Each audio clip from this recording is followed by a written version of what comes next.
welcome to Devil's Roundup's third episode, where Abby and Luke were incredibly excited to have you with us. Great to be here. Today, we're looking at two big things for Manchester United. First up, that preseason opener against Leeds, a big one. Yeah, huge. And then we'll get into all the latest twists and turns in the transfer sagas. Basically, what's really happening at Old Trafford right now? It definitely feels like an exciting time, doesn't it?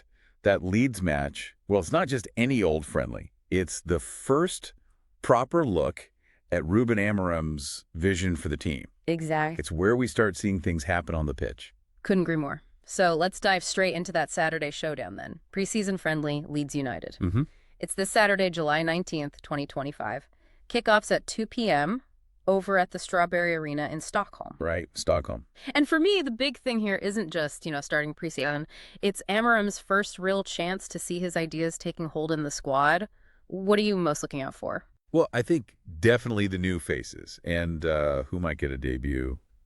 Matheus Cunha, obviously the new number 10. Yeah, the big signing. Big signing, yeah, £62.5 million. Him and Diego Leon, they've both been training all week down at Carrington. So they're definitely in the running to play. Okay. And Kone himself actually said something like, I'm so excited to maybe go and then do everything that I want to do with the shirt, Shows he's eager. Definitely sounds ready to go. And here's something interesting, too. Lots of the international players only got back to training on Thursday. Right. Late returners. Exactly. So Amorim might, he might put out a pretty experimental lineup. Yeah. It's a chance to test things out, Yeah. see which young players really step up to the plate. That's a great point. An experimental lineup could be really revealing, sort of throws down the gauntlet to the younger lads.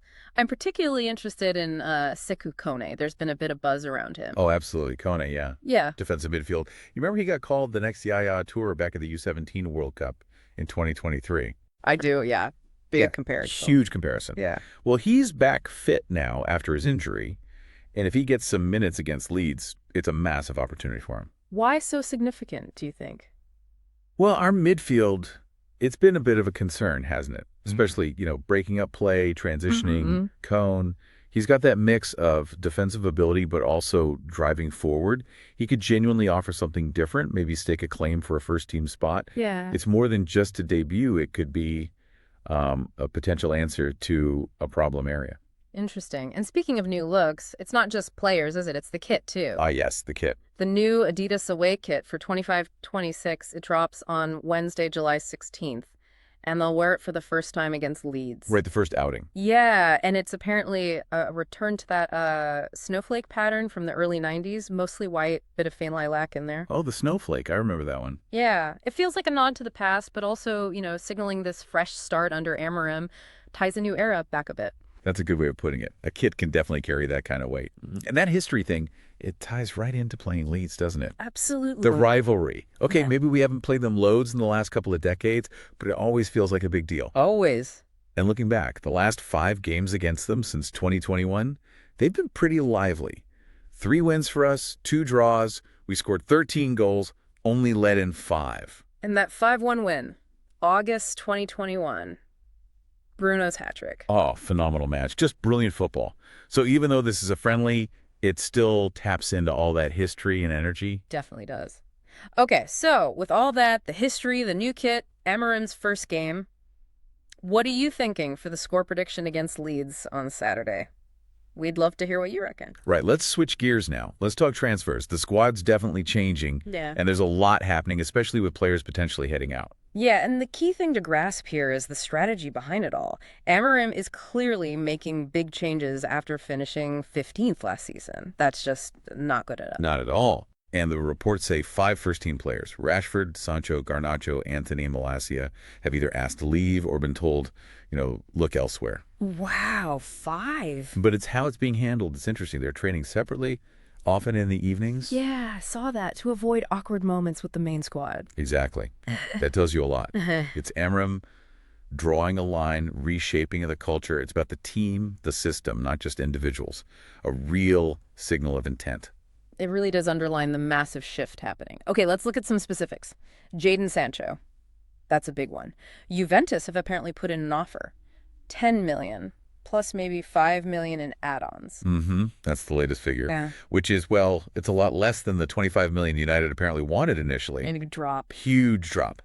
But it seems like the club's really, really keen to move him on. Only 1 year left on his contract, the wages. Right. And apparently, United might even offer some severance pay to help make the move to Juventus happen, maybe bridge the salary gap. So basically, prioritizing getting him off the books, freeing up wages and space, even if the P isn't ideal, makes sense from a squad-building view.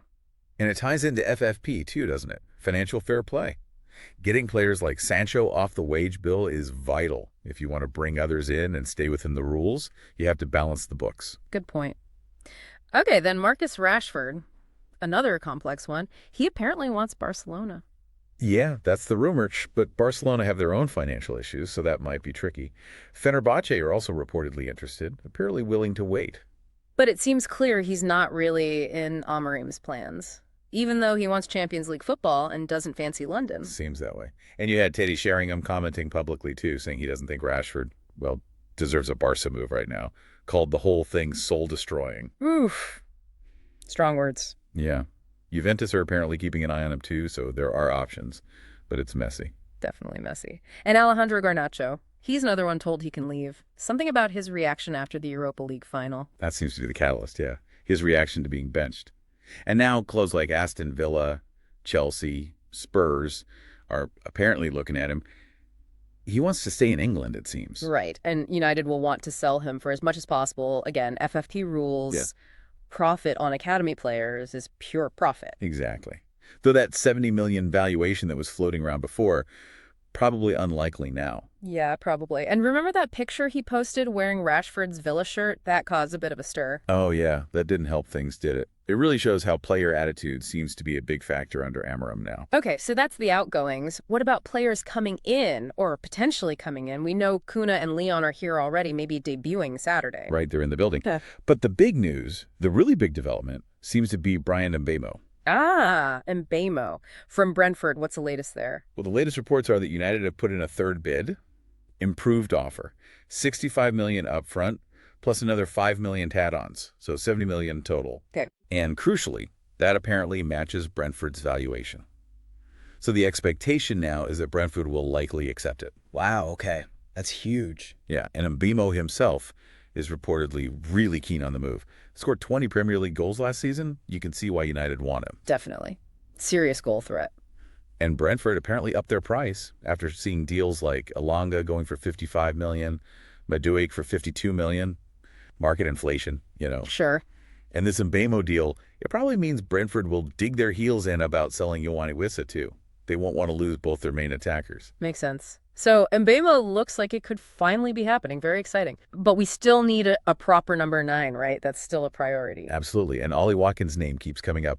Aston Villa's striker. Yeah, elite striker, they call him. And reports suggest he'd be open to joining United if an offer comes in. Villa apparently value him at over 50 million pounds. Okay. But that might depend on us selling players first, right? Yeah. Raising funds. Almost certainly. It all links back. You need to sell to buy, especially at that price. But Watkins, 75 goals, 34 assists, and 184 Premier League games. That's proper consistency. That's exactly the kind of proven record we need up front. For sure. And there was also a brief mention of Joshua Zirkzee, wasn't there? As a sort of midsummer dream target. Maybe a former United director involved somehow. Yeah. Less concrete, that one, perhaps. Way more speculative. And connecting it all back again. There's still those questions around Rasmus Højlund's future, aren't there? Højlund, yeah. If he were to be sold, well, the funds from that could potentially go straight towards someone like Watkins. It's all about juggling the finances, getting the right players in for Amorim's system. Absolutely. It's like a giant jigsaw puzzle, this transfer window, isn't it? But definitely exciting watching Amorim start to shape his squad. So as we wrap up today's Devils Roundup, keep an eye on that critical Leeds match this Saturday.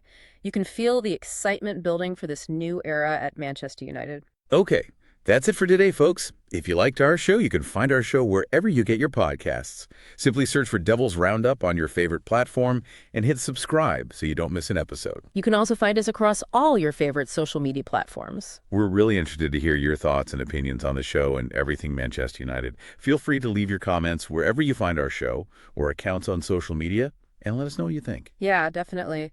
Liking, subscribing, and sharing our show would be a huge help and a big support for us. We look forward to having you join us for our next Devil's Roundup, airing next Friday. Ah. Thanks for listening.